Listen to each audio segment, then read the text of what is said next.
예, 말씀 욥기서 6장 1절로 봉독하겠습니다.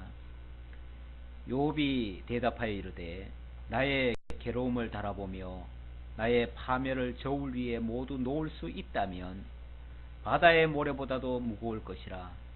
그러므로 나의 말이 경솔하였구나. 전능자의 화살이 내게 박힘에 나의 영이 그 독을 마셨나니 하나님의 두려움이 나를 엄습하여 치는구나. 들나귀가 풀이 있으면 어찌 울겠으며 소가 꼴이 있으면 어찌 울겠느냐. 싱거운 것이 소금 없이 먹히겠느냐. 달걀 흰자위가 맛이 있겠느냐. 내 마음이 이런 것을 만지기도 싫어하나니 어리는 음식물같이 여김이니라. 아멘. 우선 7절까지 봉독해 드렸는데요. 욥이 까닭없는 환난을 지금 당하고 있습니다. 너무 극심한 환난을 당하고, 그럼에도 불구하고 욥이 하나님 찬양하기를 잊지 않았습니다. 그래서 고난 중에도 찬양을 했는데 친구들이 왔어요. 친구들이 멀리서 와가지고 동구 밖에서부터 욥의 그 처참한 광경을 보고 일주일간을 같이 아파해 주었습니다. 일주일 동안은 거의 말없이 그냥 지났는데, 일주일 지나고 나니까 욥이 너무 힘이 들고 고통스러워서 좀 탄식을 했지요. 그리고 자기의 생일을 저주를 했지요. 차라리 내가 나지 않았더라면 좋았을 것을, 이런 식으로 말을 했어요. 근데 그 말을 꼬투리 잡아가지고 친구들의 말문이 터지기 시작했습니다. 처음에는 친구들이 기가 막혀서 그냥 구경만 하고 있었는데, 욥이 그렇게 말하는 걸 보고 나서는 욥을 단죄하기 시작합니다. 욥 저렇게 말하는 거 보니까 저놈 저거 큰 죄를 지었구나, 죄인이구나, 그래서 하나님이 벌을 내리셨구나, 이렇게 선입견을 갖게 됐습니다. 그리고 나서 욥을 몰아붙이기 시작합니다. 그 몰아붙이는데 제일 먼저 총 4친구가 왔어요. 4친구가 왔는데 세 친구들이 한마디씩 합니다. 한 번씩 돌아가면서 얘기를 해요. 얘기를 하고 마지막 제일 어린 친구는 맨 마지막에 가서 마치 자기가 재판장이라도 되는 듯이 마지막에 가서 이제 자기가 결론적인 이야기를 하죠. 그런데 그 중에 제일 나이 많은 엘리바스라는 사람이 지난번에 그렇게 말을 했어요. 4장부터 5장까지의 내용인데요. 제가 말한 내용을 크게 간추려서 제가 말씀드릴게요. 네가 전에는 남을 교훈하고 강하게 하였으나 정작 네가 당하니까 답답해 하는구나. 남은 잘 교훈하면서 지는 못 견디는구나, 이 말이죠. 남에게 교훈은 잘하면서 자기한테는 적용을 못하는 사람, 교사들 중에 보면 그런 사람들이 많잖아요. 그런 사람들이 사실은 이게 설득력이 없지요. 남에게는 말로 잘 전하고 자기는 감당 못하고, 남이 힘들어할 때는 참아라 참아라 그러고 자기는 조금도 못 참는 사람, 그런 사람을 두고 하는 말이죠. 그런 식으로 이제 욥을 판단해서 이야기를 합니다. 그 다음에 죄가 없이 망하고 정직한 사람이 끊어지는 법이 있느냐? 뿌리는 대로 거두는 거야. 네가 죄를 바꿔놨기 때문에 악을 열매 맺은 거야. 이런 식으로 정죄를 했습니다. 그리고 나는 하나님의 이상과 형상을 계시로 받았다. 남을 이렇게 무릎 꿇게 하기 위해서 자기의 권위를 높이려고 하는 그런 심산으로 나 어젯밤에 하나님의 계시를 받았어, 하나님이 내게 이렇게 말씀하셨어, 이런 식으로 얘기를 하는 거죠. 사람들이 권위로 제압하려고, 말로는 못 이기니까 그렇게 하려는 시도를 이 사람도 했습니다. 그리고 인생이 어찌 의로울 수 있겠느냐? 죄인임을 인정해라. 그렇게 이야기를 했고요. 그리고 인생은 원래 고난을 위해서 태어난 거야. 이제 보편론적으로 그렇게 얘기를 했어요. 그리고 하나님만 의지해라. 그리고 하나님께만 맡겨라. 그리고 징계받는 것은 복 있는 자야. 그러니까 하나님이 너 징계한 거 그거 없이 여기지 마. 이런 식으로 그거 징계를 받으라고, 달게 받으라고 그렇게 책망을 했습니다. 자, 여기에 대해서 욥이 오늘 6장부터 7장까지는 욥의 반박과 하나님 앞에 기도하는 그런 내용이 되겠습니다. 자, 친구들이 욥의 태도를 핑계 삼아 가지고 지금 욥을 비난하고 회개를 다그치니까 실질적으로 욥에게는 그게 도움이 안 됩니다. 도움이 안 되고 오히려 욥을 괴롭히고 괴로움을 가중시키는 이런 경우가 됩니다. 사실은 친구들이 지금 욥을 뭐 하러 왔습니까? 위로하러 왔지요. 위문하러 왔어요. 조문하러 왔어요. 조문하러 왔으면 사실은 굉장히 지금 약한 상태입니다. 너무너무 약한 상태이기 때문에 기본 자세가 어떻게 해서든지 그를 감싸 안고 돌봐주고 보호해줄 그런 목적으로 와야 되고, 그러기 위해서는 욥이 설령 너무 약한 상태에서 너무 힘이 드니까 그 입에서 좀 불평 같은 소리가 나올지라도 좀 이해를 해줘야죠. 원칙은 그렇지 않습니까? 원래 위로하려면은 원래 위로하러 가는 겁니다. 위로해줘야 돼요. 그러려면은 일단은 다 들어줘야 돼요. 그래, 그럴 수도 있겠다라고 이해해줘야 돼요. 그리고 나서 나 같으면 이렇게 했으면 더 좋겠다라고 제안을 하면 아마 웬만하면 받아들일 거예요. 그렇죠? 받아들일 거예요. 그런데 너 이 나쁜 놈이야. 너 벌받아도 싸. 죄 지었으니까 그렇지. 이런 식으로 막 공격적으로 나오면 아무리 자기가 죄를 지었고 아무리 자기가 문제가 있다 할지라도 받아들이기 쉽지 않습니다. 지금 세 친구들이 쉽게 말하면 욥한테 와서 그런 식으로 지금 윽박 지르는 겁니다. 더군다나 욥이 한 말을 지금 트집 잡아서, 말 꼬투리 잡았어. 그런데 정말 힘든 사람은요, 말을 하다 보면 정말 불평 같은 소리가 나올 수밖에 없어요. 사실은 그렇잖아요. 힘드는데 사람이 왜 싸울 때도 보면은 막 그게 다 다르면요 정말 있는 말 없는 말 다 꺼내서 다 얘기합니다. 근데 그걸 중심이라고 받으면 안 되죠. 그게 진심이 아닙니다. 사실은. 근데 너무 화가 나고 견디지를 못하고 극복을 못하니까 결국 그 상황에 져가지고 그런 말을 할 수 있는 건데, 그걸 이해를 못하고 그냥 공격하기 시작합니다. 이렇게 되면 결국 대화가 안 돼요. 대화가 안 되고 싸움밖에 안 되고 변론밖에 안 됩니다.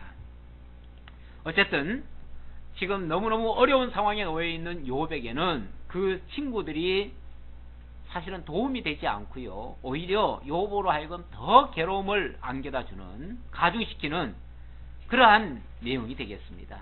그래서 욥이 이렇게 항변을 합니다. 욥이 자기의 고통스러운 현실을 고백하면서 엘리바스의 질책에 항변하는 내용인데요.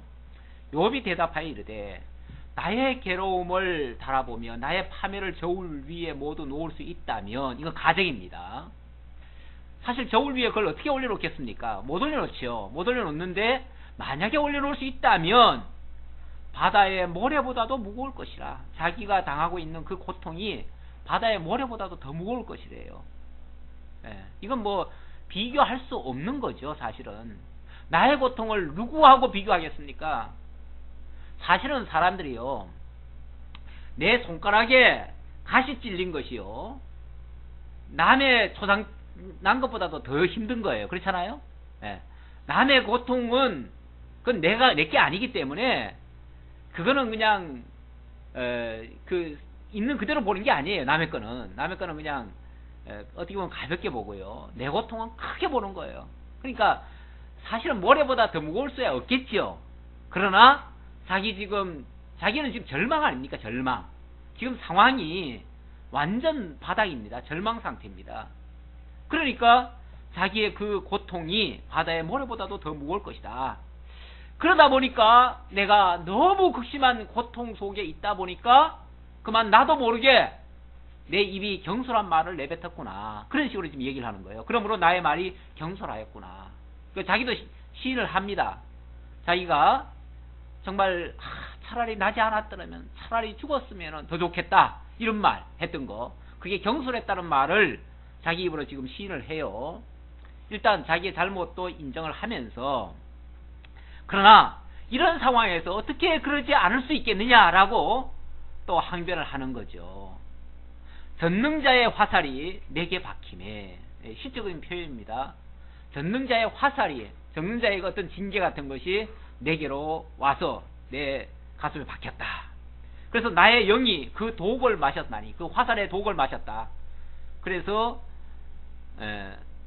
마셨나니 하나님의 두려움이 나를 엄습하여 치는구나. 하나님께서 주신 어떤 그 징계로 인한 그 파멸이 내게로 임했다. 자, 그러면서 들나귀가 풀이 있으면 어찌 울겠으며 소가 꼴이 있으면 어찌 울겠느냐. 이것도 예를 드는 거예요. 만족함이 있는 자들은 울 리가 없습니다. 당연히. 그런데 내가 그것으로 만족했다면 내가 왜 그렇겠느냐. 내가 그걸로서 도저히 감당할 수 없으니까 그렇지 않았겠느냐. 제발 내 사정 좀 이해해달라. 지금 이런 이제 입장에서 얘기를 하는 거예요. 싱거운 것이 어찌 소금 없이 먹히겠느냐. 달게 알 흰자위가 맛이 있겠느냐. 이제 세상에 맛없는 게 이제 그런 거 아니겠어요? 근데 이제 우리는 뭐 거기다가 양념을 하고 소금을 넣고 이러니까 이제 맛이 있게 해서 먹는 거죠. 사실 그 자체만은 맛이 없는 거죠. 내 마음이 이런 것을 만지기도 싫어하나니 꺼리는 음식물 같이 여김이니라. 지금 자기의 마음 상태를 지금 이렇게 표현하는 거예요. 내게는 아무것도 없고 지금 다 잃었잖아요. 먹어도 다 잃었습니다. 재산 다 잃었고요. 가족 다 잃었고요. 뭐 집이고 뭐고 이제 없어요. 아무것도 없어요. 아무것도 없는 상태.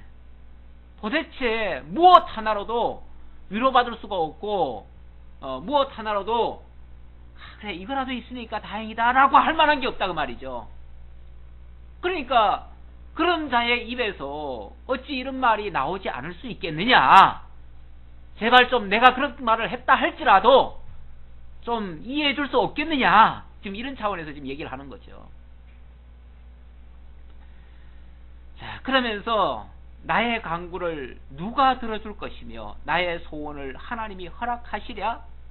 자기의 소원이 뭔데요?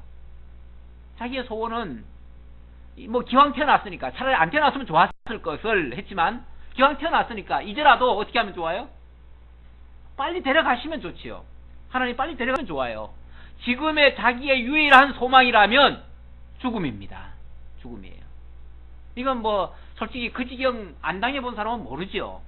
모든 사람은 다 살기 위해서 발버둥 치는데 죽기를 지금 소원하고 있으니 이걸 누가 이해를 하겠어요. 그 전혀 이해 못할 사실 입장인데, 자, 나의 이런 소원, 나의 이런 간구 누가 들어주겠느냐 하면서 이는 곧 나를 멸하시기를 기뻐하사 하나님이 그의 손을 들어 나를 끊어버리실 것이라. 이걸 소망한다 그 말이에요.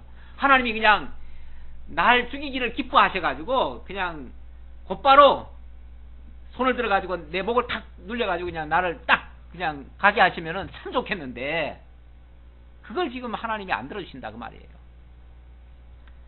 그럴지라도 내가 오히려 위로를 받고 그칠 줄 모르는 고통 가운데서도 기뻐하는 것은 내가 거룩하신 이의 말씀을 거역하지 아니하였습니다. 그나마 만약에 하나님이 그렇게라도 해주신다면 그게 내게 대한 가장 큰 위로고 가장 큰 하나님의 은혜다. 그래도 혹시라도 그렇게 들어줄 가능성이 있는 것은 내가 그동안 하나님을 거역하지 않았는데 그거 봐서라도 하나님이 좀 해주시지 않을까라고 하는 그 기대감을 지금 표현하는 겁니다. 자, 그러면서 이제 하소연을 또 하는 거예요. 자기 입장을 또 대변해서 얘기를 하는 거예요. 내가 무슨 기력이 있기에 기다리겠느냐. 내 마지막이 어떡하겠기에 그저 참겠느냐. 내가 이제 와서 무슨 소망을 바라보고 더 이상 참아 견딜 수가 있겠느냐 그 말이죠. 사람들이 어떤 미래에 대한 확실한 어떤 보장만 있으면요, 현재가 아무리 어려워도 참아낼 수가 있습니다. 그렇죠? 참아낼 수가 있어요. 그런데 지금 자기에게는 그 어떤 것도 사실은 희망이 없어요. 안 보여요. 캄캄해요. 그야말로 절망밖에 없어요. 이런 상황에서 내가 도대체 어떻게 더 이상 견딜 수가 있겠느냐. 그러면서 나의 기력이 어찌 돌의 기력이겠느냐, 나의 살이 어찌 노쇠겠느냐. 내가 돌덩어리도 아니고 내가 무슨 노쇠 덩어리도 아닌데 내가 어떻게 견딜 수가 있겠느냐. 나의 도움이 내 속에 없지 아니하냐, 나의 능력이 내게서 쫓겨나지 아니하였느냐. 내가 나를 지킬 만한 그런 어떤 능력이나 어떤 힘이나 이런 것들이 더 이상 나에게 남아있지 않다. 나에게는 있는 힘이라고는 모조리 다 빼앗겨 가지고 이제는, 그러니까 외적인 어떤 재물이나 뭐 가족이나 이거 없어진 것 정도가 아니라 내면적으로도 가진 것이 아무것도 없다. 이제는 기력도 다 떨어졌고 이제는 의지마저도 다 떨어졌고 아무것도 이제 더 이상 없다는 거죠. 완전히 하나님께서 바닥도 이런 바닥을 해놓고는 그냥 하나님께서 하시니까 자기로서는 더 이상 참을 방법이 없고, 그래서 유일하게 하나님 앞에 소망한다면 그건 바로 죽음이다. 죽음을 기다릴 수밖에 없다. 그런데 그것마저도 하나님이, 그 마지막 소원인데 그 마지막 소원마저도 지금 하나님이 안 들어주시니 정말 참 어떻게 할 방법이 없는 거죠. 그래서 지금 안타까워서 하는 소리죠. 그러면서 14절로 23절, 그런 나를 놓고 이러쿵 저러쿵 지금 잘했니 못했니 뭐 죽일 놈이니 악인이니 뭐 죄인이니 이러고 있으니 참 너희야말로 너무너무 무자비한 자들이다. 긍휼이 없는 자들이다. 긍휼이 없는 친구는 이득을 쫓아다니는 장사꾼과 뭐가 다르겠느냐. 이런 식으로 이제 비유 삼아 얘기를 하는 거예요. 낙심한 자가 비록 전능자 경외하기를 저버릴지라도 그의 친구들로부터 동정을 받느니라. 세상에서 그래요. 세상에서 힘이 들고 그래서 정말 너무 고통 속에서 막 하나님을 저주하며 하나님이 있기는 어디 있어 이런 사람이라 할지라도, 그런 사람이라 할지라도 친구라면 어떻게 해줄 수 있어요? 그런 소리 하지 마. 그래 하나님 계셔. 이러면서 이제 최소한의 어떤 동정이라도 해줄 거 아니에요. 세상 친구는 어떻게 보면 그럴 수도 있어요. 친구라면, 너희가 진짜 나의 친구라면 내가 설령 그 지경이 돼가지고 하나님을 저주했다 할지라도, 뭐 그렇게 한 건 아닌데 그렇게 했다 할지라도 너희들로부터는 동정을 좀 받아야 되는데 그럼에도 불구하고 너희가 동정을 안 해주니 동정은 고사하고 오히려 더 책망을 하니 내 형제들은 개울과 같이 변덕스럽고 그들은 개울의 물살같이 지나가누나. 정말 친구라면 최소한이라도 동정이라도 해야 될 텐데 동정은 기대할 수가 없고 오히려 그냥 아주 막 변덕스러운 그 개울물, 이 개울물이라는 게 원래 막 이 지형에 따라서 막 거칠게도 가다가 막 잔잔하게 가다가 막 변덕이 죽을 듯 하잖아요. 그런데다가 어떤 데는 또 굉장히 물살이 세고 막 이러잖아요. 이런 것처럼 쉽게 말하면 매정하게 그렇게 한다고 말이죠. 매정하게 그냥 대한다고 말이죠. 세상 인심이 그렇다는 걸 지금 얘기를 하고, 또 비유를 하나 드는데 얼음이 녹으면 물이 검어지며 눈이 그 속에 감춰질지라도 따뜻하면 마르고 더우면 그 자리에서 아주 없어지나니. 저 북극에 가면 요즘 뭐 기후 온난화 때문에 얼음이 막 녹는데요. 녹으면 그 물이 그냥 깊어져 가지고 쉽게 말하면 막 검은 막 이 바다가 되잖아요. 검은 바다가 돼요. 원래 물이 녹으면은 그게 이제 양이 많아지면 검어져요. 그런데 그것이 이제 태양이 떠오르고 막 날이 뜨거워지고 더우면은 그 많던 물이, 그 많던 눈이 다 녹아가지고 흔적이 없어지고 아무도 없어져요. 그런 식으로 이제 예를 드는, 어떻게 보면 자연의 그 환경이 굉장히 삭막하고 좀 무정하고 매정하지요. 남극의 눈물인가 뭐 얼마 전에 뭐 했잖아요. 그런데도 보면 그 자연의 그런 환경, 그 생태계가 굉장히 사실은 무자비한 그런 모습들이 있습니다. 참 거기서 살아남는 게 참 기적 같지요. 예. 근데 또 하나님이 또 동물들한테는 힘을 어떻게 줬는지 그거에서 다 이겨내요. 근데 인간만이 사실 견디기가 힘들어요. 인간만이. 자, 그러면서 대상들은, 장사꾼들은 그들의 길을 벗어나서 삭막한 들에 들어가 멸망하느니라. 대마의 떼들이 그것을 바라보고 스바의 행인들도 그것을 사모하다가 거기 와서는 바라던 것을 부끄러워하고 낙심하느니라. 이 장사꾼이나 어떤 목동들이나 이런 사람들은 다 어떤 어디를 가더라도, 예를 들어서 목동들 같으면은 초원을 바라보고, 장사꾼들 같으면은 저 사막을 지나서, 이 사막을 지나서 거기 가면은 이제 물건을 팔고 오리라 하면서 그 거친 환경들을 다 지나오지요. 근데 지나와가지고는 어찌 보면은 다 잊어버리듯이 이렇게 되죠. 거기 중국에도 보면, 그 중국이 아니라 어딘가요? 카트만두 있는 데가 어딘가요? 히말라야 그쪽 어디도 보면은 장사꾼들이 그 소금 같은 거, 옛날에는 그 소금도 귀했어요. 그래가지고 소금을 갖다가 그 조그만 그 말에다가 태워가지고 아주 수십 리가 아니죠. 수십 일을 그렇게 산을 건너서 그 히말라야 산 같은 데를 넘어가지고 그래가지고 팔고, 그리고 이제 되돌아와가지고 이렇게 하는데, 이제 그런 것과 이제 비슷한 예예요. 그런 예를 들면서 장사꾼들이 다 이익을 위해서 그렇게 하지만 나중에 가보면 다 그거 다 어떻게 보면 무정하게 그렇게 하거든요. 자기네들 이익 때문이지 그게 뭐 진짜 위하는 게 아니거든요, 사실은. 예. 자, 그러면서 그런 것들이 다 마치 자연에서는 얼음 녹았다가 따뜻하면 다 말라서 없어지는 것처럼 세상 인심도 다 그렇다. 다 이해관계에서 서로 얽히고 설키고 해가지고 뭐 팔아도 먹고, 원래 장사꾼들 뭐 물건 팔 때는 뭐 하는 것 같아요?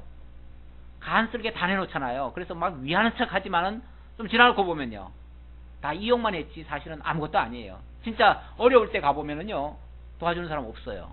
그렇죠? 지금 친구들이 쉽게 말하면 다 이해관계에서 가까이 해서 이익이 있을 때는 달라붙다가 이익이 없으면 매정한 소리하고 떠나가는 것처럼, 우리 목회자 세계도 사실은 좀 그런 부분이 없잖아 있어요. 지난 주간에는 우리 동기 목회자 이제 어머님이 돌아가셔가지고, 그래서 저보고 이제 다, 제가 이제 그 전 회장을 했고 지금 현재 회장의 어머니가 돌아가셨거든요. 그러니까 이제 나보고 이제 좀 뭐 알려달라고 그래가지고, 그래서 제가 이제 다 통지를 했는데, 정말 안타까워하면서 이렇게 답장을 주거나 뭐 간다는 사람은 사실은 없고요. 저도 못 갔어요. 왜냐면 저 전라도인데 힘들겠더라고요. 저도 그래서 이런저런 핑계대고 저도 못 갔는데, 그래서 이제 뭐 가지는 못하더라도 그래도 부조라도 하자고 이제 그렇게 했는데, 부조 보내준다는 사람도 별로 없어요.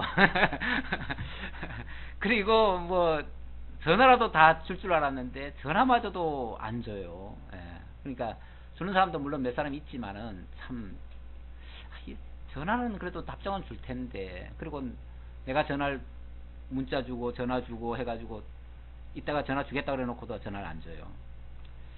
아니 물론 뭐 다들 바쁘니까 그래요. 바쁘니까 좋게 얘기하면 그래요. 다 바쁘니까. 근데 냉정하게 또 얘기하면 이제 서로 별 볼 일 없어요. 왜냐하면은 학교 다닐 때야 다 같이 우리 신학생들이고 다 그렇지만은 지나놓고 나니까 뭐 다 뿔뿔이 흩어져 가지고 다 노예도 다르지요, 총회도 다르지요. 뭐 그러니까 이제는 뭐 동기회라는 개념이 없어 이제는. 예, 그래가지고 정말 1년에 한두 번 만나는 것도 거의 안 만나려고 그래요. 거의 안 만나려고 그래요. 그러니까 다 귀찮은 거예요. 이제 서로가 다 귀찮은 거예요. 그래 정말 모임도 안 되더라고요. 저도 제가 회장하면서 아마 제대로 못해서 그런지도 몰라요. 그런데 어쨌든 자관, 그러니까 과거에 어떤 관계로든 자관, 이해관계로 서로 간에 좀 유익이 있을 때는 뭐 우리 평생 헤어지지 말자, 같이 평생을 같은 주의 길을 가고 같이 이렇게 하니까 그렇게 가자 했는데 어느 순간에 다 이해관계가 어떻게 엇갈려서 그런지 어때서 그런지 서로 간에 그냥 다 남보듯 하는 거예요. 남보듯 하는 거예요. 그 어찌 보면 세상 친구보다도 그런 면에서는 더 못한 경우도 있어요. 우리 예수 믿는 친구들이요. 예수 믿는 친구들이 사실은 참 회개할 게 많아요. 세상 친구들은 설령 다 이해관계로 모였지만은 그래도 보면 나중에도 이렇게 모여가지고 술 한잔하고 이렇게 즐겁게 지내는 사람들이 있어요. 종종 보면 있는데 우리 예수 안에서는 같이 신앙생활 하다가 어느 날 교회만 옮겨도요. 그 다음부터는 이게 만나지도 않으려고 그래. 교회만 옮겨도 그냥 무슨 원수같이 여겨요. 어떻게 된 게. 막 슬슬 피하고 이상하게 그래. 도대체 무슨 이유인지 모르겠어요. 그러면서 서로 안 좋은 일이 있으면은 그것도 위로하고 좋게 하는 게 아니고 아주 그냥 말씀 떠나들이 잘 됐다 그러는지 이상한 소리나 아주 해석히고 그게 어찌 그게 좋은 친구예요. 그게 어떻게 친구로서 할 말이에요. 지금 요업이 하는 말이 그런 뜻이에요. 너희들이 친구라면 최소한 친구라면 내가 설령 잘못했고 내가 죽일 놈이야. 죽일 놈이라 할지라도 친구라면 어떻게 해줘야 돼요? 최소한 위로라도 해주고 이해라도 해줘야지. 위로 못 해주면 이해라도 해줘야지. 이해해주면 좀 가만히 있기라도 해야지. 근데 친구랍시고 오히려 정죄를 하고 앉아있으니 이거는 정말 몰인정해도 이런 몰인정함이 없다. 장사꾼들도 이러질 않는다. 솔직히 이런 식으로 얘기를 하는 거예요. 지금 장사꾼 비유를 했지만 장사꾼 다 이해관계로 그렇게 얽혔다가 나중에 가서 모른 척 하지만 솔직히 세상도 그렇게까지는 안 한다. 자, 그러면서 이렇게 말합니다. 21절 이제 너희는 아무것도 아니로구나. 너희가 두려운 일을 본즉 겁내는구나. 이제 내가 이런 형편 되니까 내가 손 벌릴까봐 겁내는구나 이 말이죠. 도와달랄까봐 지금 피하는구나 이런 식으로 지금 얘기하는 거죠. 예. 내가 언제 너희에게 무엇을 달라고 말했더냐? 노골적인 정색을 얘기하는 거예요. 내가 언제 너희들한테 뭐 달라고 지금 얘기했더냐? 나를 위하여 너희 재물을 선물로 달라고 하더냐? 아마 그런 소리 했더라면 뺨이라도 맞았을지도 모르겠어요. 감히 그런 소리도 못하고 하지도 않지만 친구들이랍시고 와가지고는 미리 겁을 먹고 쉽게 말하면 슬슬 피하는 모습 같은 느낌. 그러면서 내가 언제 말하기를 원수의 손에서 나를 구원하라 하더냐, 폭군의 손에서 나를 구원하라 하더냐, 내가 어려운 부탁하더냐 그 말이죠. 어려운 부탁하더냐. 그러면서 24절 3절까지 너희들의 그 책망이 너무 혹독하다. 너희들이 좀 회개해야 되겠다. 이런 식으로 얘기를 합니다.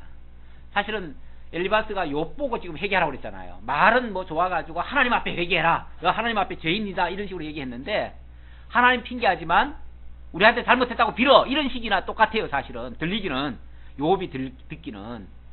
그러니까 욥이 지금 거기에 대한 항변이니까 지금 너희가 지금 나한테 지금 이 패망한 자에게 너무 혹독하게 대하는 거야. 그러니까 너희들이 좀 돌이켜야 돼. 너희들이 좀 생각을 고쳐야 돼. 이런 식으로 지금 오히려 엘리바스에게 지금 뭐라고 할까요? 좀 책망성으로 얘기를 하는 거죠. 훈계적으로 얘기를 하는 거죠. 24절 내게 가르쳐서 나의 허물된 것을 깨닫게 하라. 내가 잠잠하리라. 막 책망을 하고 아까 막 죄인이라고 규정을 했으니까 그럼 도대체 내가 죄인이라면 내가 뭐가 죄인인지 구체적으로 내게 좀 밝혀봐라. 그러면 내가 거기에 대해서 내가 시인하고 내가 회개하겠노라. 왜냐면 막 죄인이라고 하니까. 아니 원래 죄인 보고 내가 예를 들어서 도둑질을 했어요. 근데 이 도둑놈아 그러면은 당연한 거예요. 그건 괜찮아요. 도둑놈이니까. 그렇죠? 근데 내가 도둑질을 한 적이 없어요. 정말 그런 마음 추워도 생각도 없었어요. 근데 어떤 님이 와가지고 나보고 이 도둑놈아 그러면은 얼마나 억울하겠어요. 그렇죠? 그러니까 이거는 정직한 자만이 느끼는 감정입니다. 그러니까 도둑놈들은 절대 그런 감정이 없어요. 그런데 정직한 자가 그런 억울한 소리를 들으면 정말 죽고 싶은 생각밖에 없어요. 그래서 내가 지난번에 그런 얘기 했잖아요. 자살은 누가 많이 한다고요? 정직한 사람이 욕을 먹고 막 코너에 몰렸을 때, 그럴 때에 자기 어떤 결벽을 밝혀보려고 자살을 택하는 경우도 종종 있어요. 내가 이 죽으면 나를 이해해 줄까? 제가 어렸을 때요, 어렸을 때 어머니하고 막 심하게 다툰 적이 있어요. 어머니가 막 나를 막 욕을 하고 막 시계만 나가서 죽어라 그러는 거죠. 그래서 진짜 나갔어요. 제가 집을 나갔어요. 나갔는데 어딜 가겠어요. 그 애기 때인데 어딜 가겠어요. 어디에요? 그 헛강 같은 데 가서 내가 숨었어요. 저녁 때가 됐는데도 집에 안 들어갔어요. 그러니까 막 어머니가 막 찾으러 다녀요. 이제 이놈이 어디 갔을까 하고서 막 찾아다니는데, 내가 여기서 확 죽어버리면 엄마가 이제 두고 후회하겠지. 그리고 자기가 잘못했다고 그냥 나한테 그래 우가가 잘못했다 이렇게 얘기할 거라고 생각이 들더라고요. 그러면서 내가 그냥 그 당시에는 이제 굉장히 억울하다고 느낀 거죠. 제가 억울함을 어머니가 이해하기 위해서는 내가 죽어야 되겠다라고 하는 생각도 든 적이 있어요. 근데 나중에 배고파서 못 견디겠더라고요. 그래서 들어가긴 들어갔지만은, 예, 그런 마음이 있는 거예요. 억울하면 그럴 수 있는 거예요. 근데 이 사람들이라는 게 이게 순간적이거든요. 순간적. 그 극단적인 생각을 하는 게 순간입니다. 그 순간을 이겨내지를 못하면만 극단으로 가는 거예요. 누구예요? 탤런트 최진실 씨. 최진실 씨가 내가 이 자식을 위해서라도 절대 안 죽으리라. 죽을 상황이 여러 번 왔는데 내가 이 자식을 위해서라도 내가 끝까지 살아야 된다. 그러면서 막 결심하고 그렇게 했어요. 그런데 막 자기가 뭐 돈을 몇백억을 뭐 누구한테 빌려줘가지고 그걸 뭐 어떻게 했느니 어쩌니 이런 억울한 소리를 또 듣는 거예요. 사실이 아닌데, 사실이면은 그게 억울하지 않아요.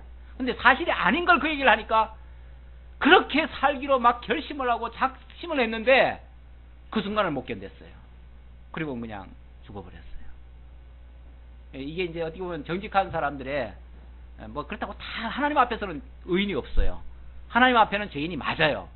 그러나 상대적인 세상에서는 나름대로 정직하게 살려고 몸부림친 사람인데 그런 소리 하니까 견디지 못하는 거죠. 자, 그러면서 몇 절이죠? 25절입니다. 옳은 말이 어찌 그리 고통스러운고, 너희들 딸에는 옳은 말이라고 하는데 그 말이 나한테는 얼마나 고통스러운 말인지 모르겠다는 거죠. 막 완전히 이거 폐부를 막 찔러 쪼개는 말이죠. 고통스러운 말이죠. 너희의 책망은 무엇을 책망함이냐? 그것도 제대로 겨냥을 바로 해가지고 책망하면은 그래도 다행인데 도대체 뭘 향해서 그렇게 지금 나에게 아픈 그런 말을 해주냐 그 말이죠. 너희가 남의 말을 꾸짖을 생각을 하나 실망한 자의 말은 바람에 날아가느니라. 그게 다 헛말이라는 거죠. 다 헛말, 바람 같은 말. 너희는 고아를 제비 뽑으며 너희 친구를 팔아 넘기는구나. 너희가 지금 하는 행동은 고아는 아무것도 없잖아요.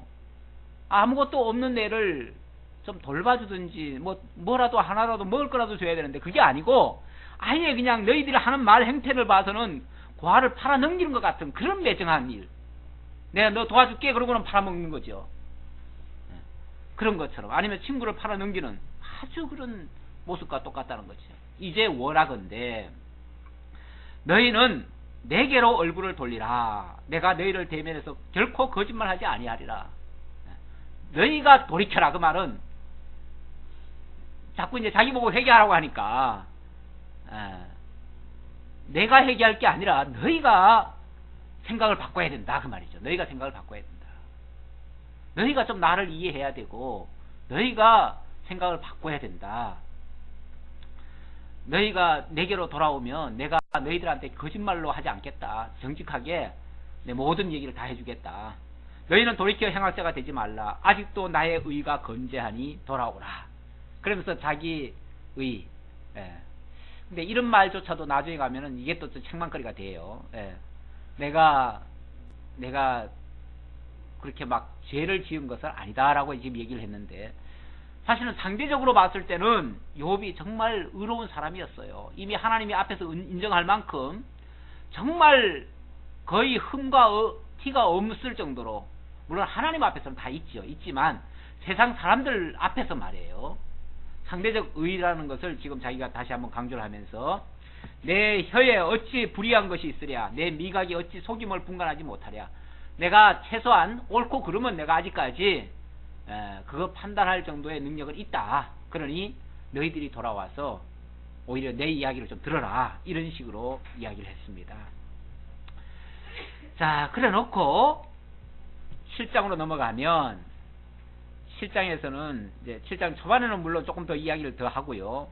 후반으로 넘어가면 하나님께 맡기면서 하나님을 의지하는 그런 마음으로 이제 내용이 소개됩니다. 7장 1절로 6절에 보니까 자기의 그 형편을 좀 더 호소를 하죠.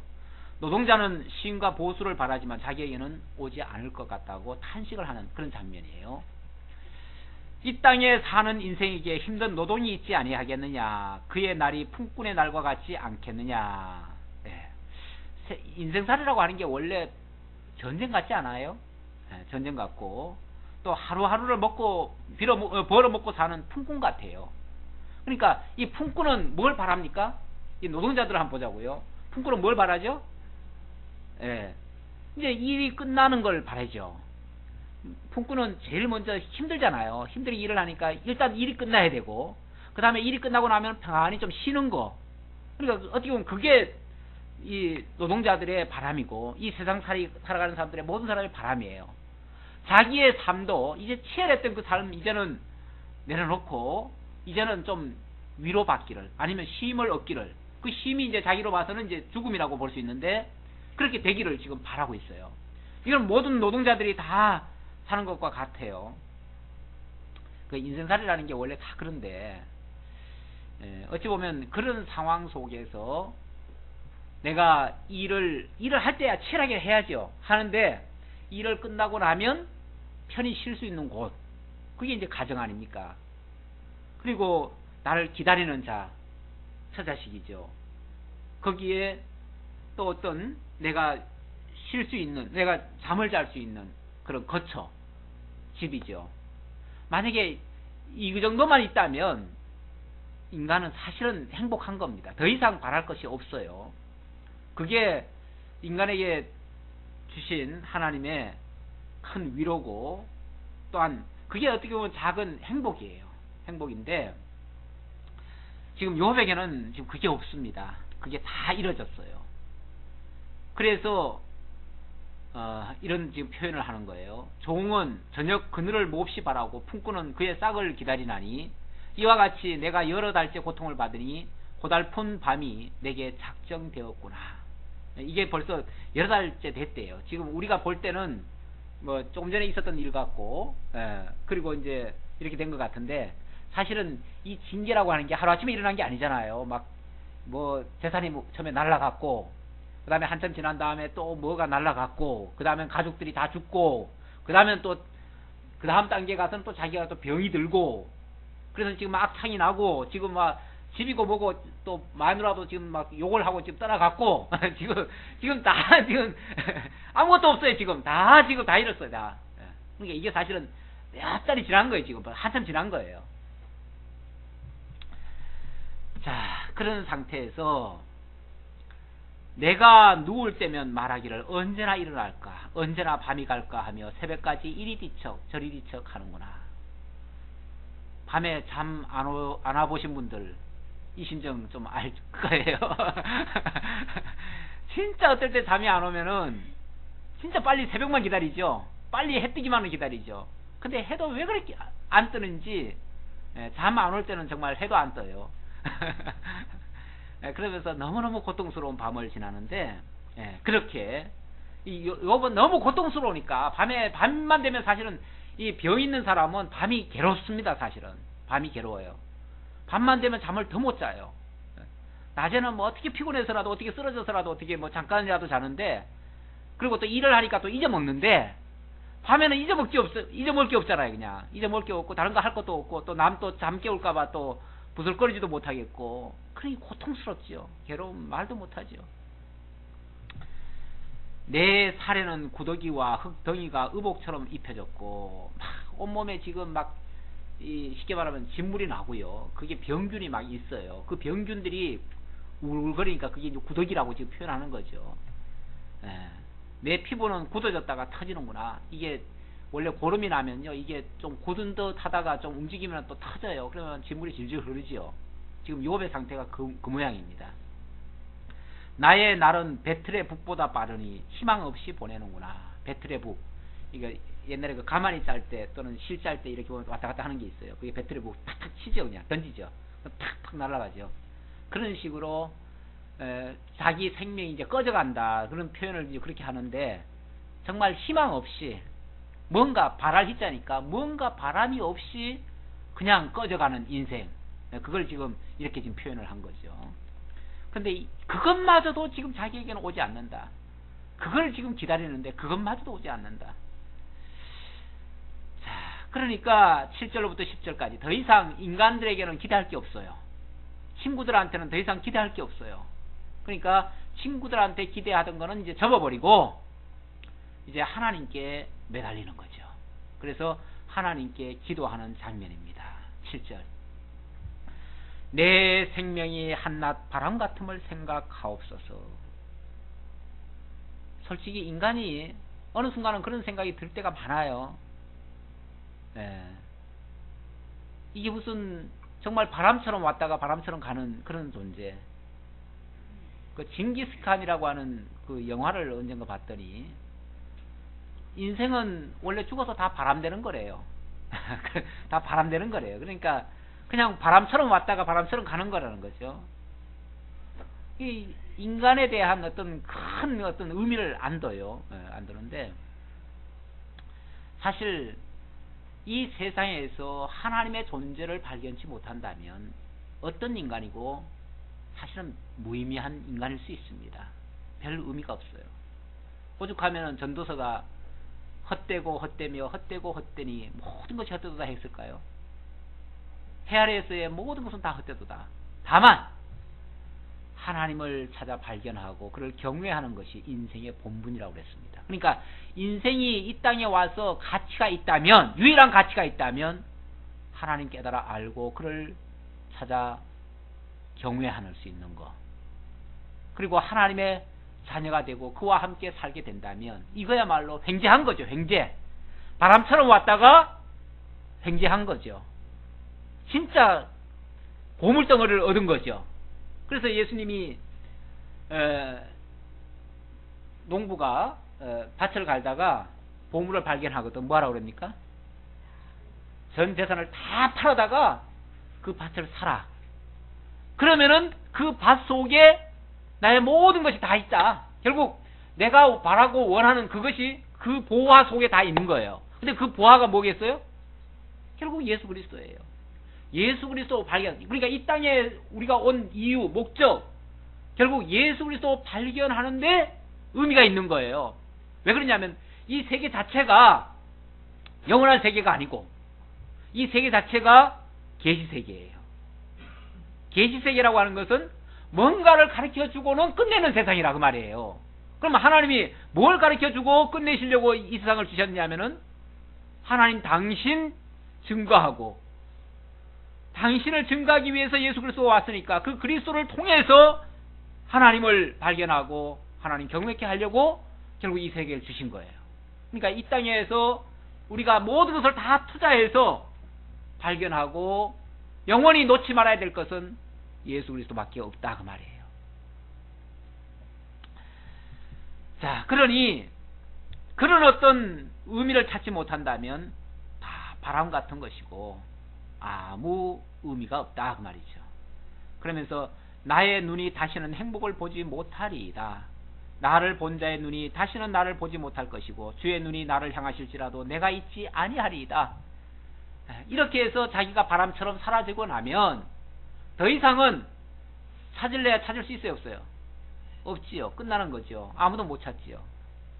하나님이 왜 우리를 보내줬는지 나중에 하나님 필요해가지고 야 어디 있느냐 하고 찾으면은 없을 거라는 거죠. 제가 헛간에서 어머니가 날 못 찾을 거다 이렇게 생각한 것처럼, 예, 그렇게 어떻게 보면 어리석은 같은 소리인데 구름이 사라져 없어진 같이 서울로 내려가는 자는 다시 올라오지 못할 것이오니 그는 다시 자기 집으로 돌아가지 못하겠고 자기 처소에도 다시 그를 알지 못하리이다 하면서 정말 제대로 된 위로받지 못한다면 의미 없는 그런 인생이라는 것을 하나님께 호소하고 하나님께로부터 위로받기를 간구하는 그런 장면이었어요.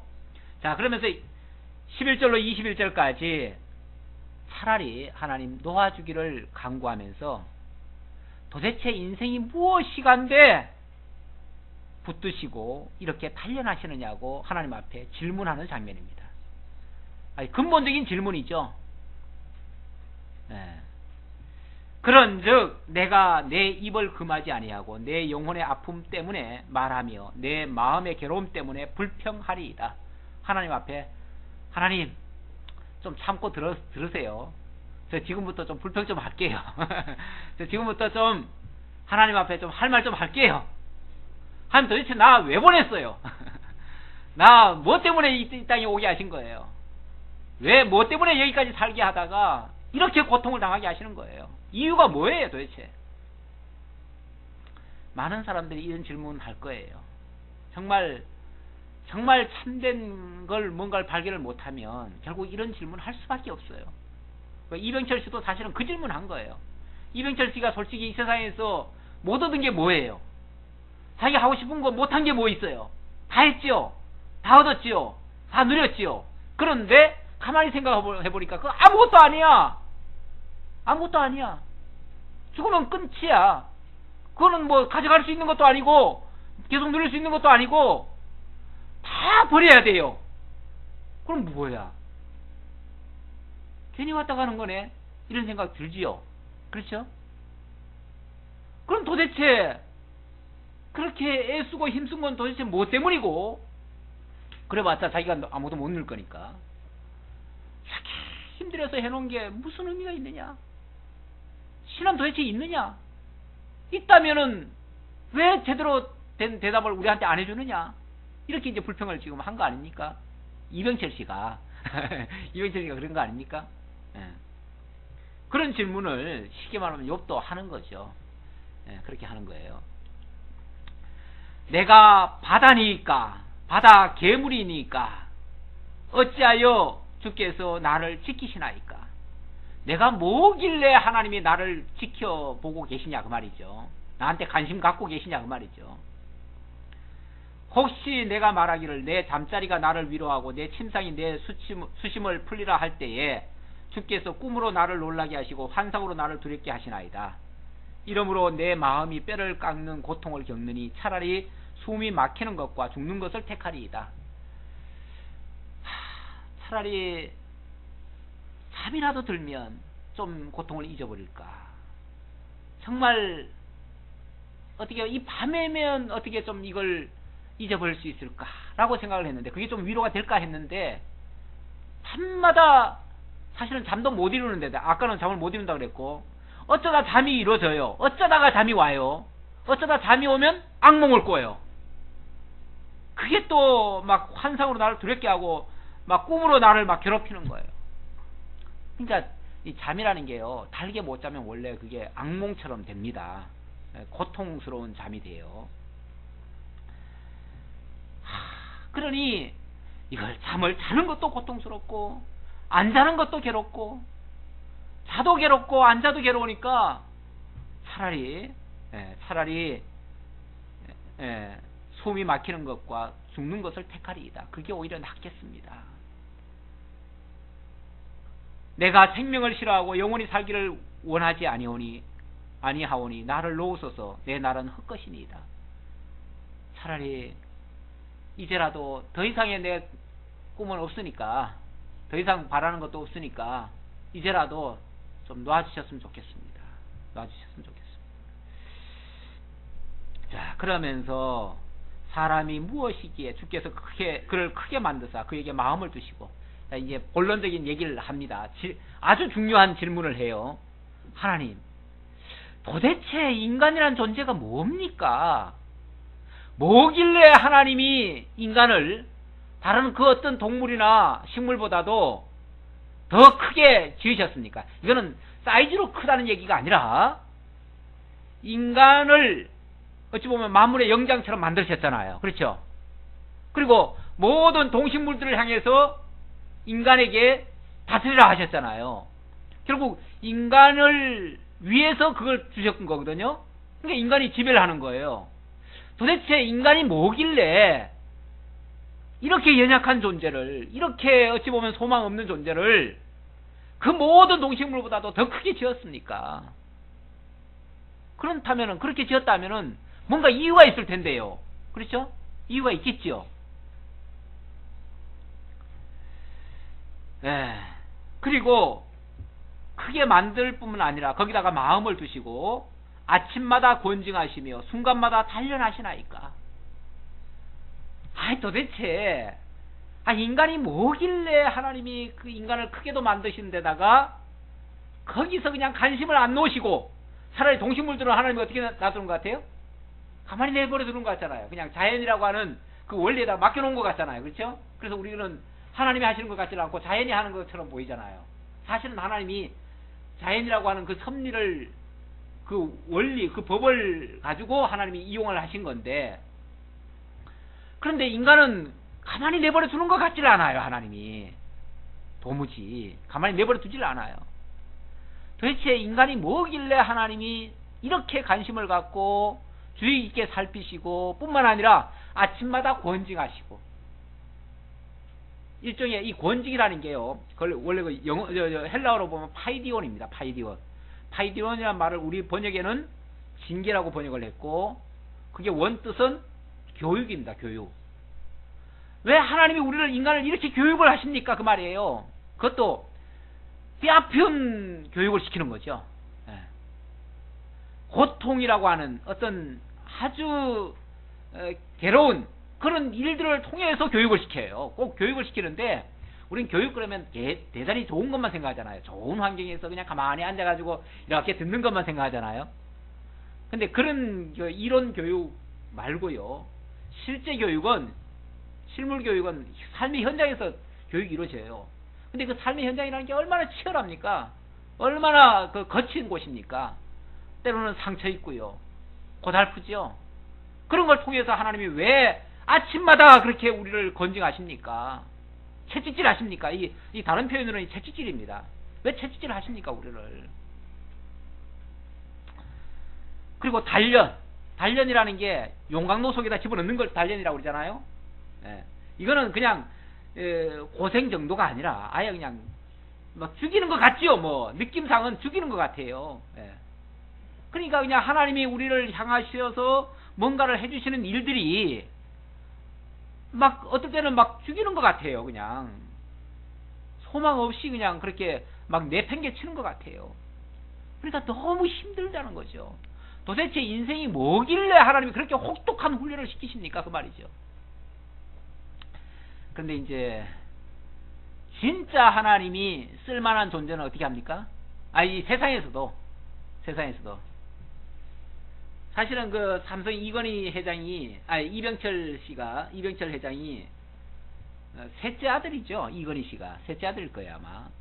그 형들이 있는데 형들한테 유산을 안 물려주고요, 그 셋째한테 물려줬어요. 물려줄 때 형들은 못 믿었어요. 그 대신 이 동생한테는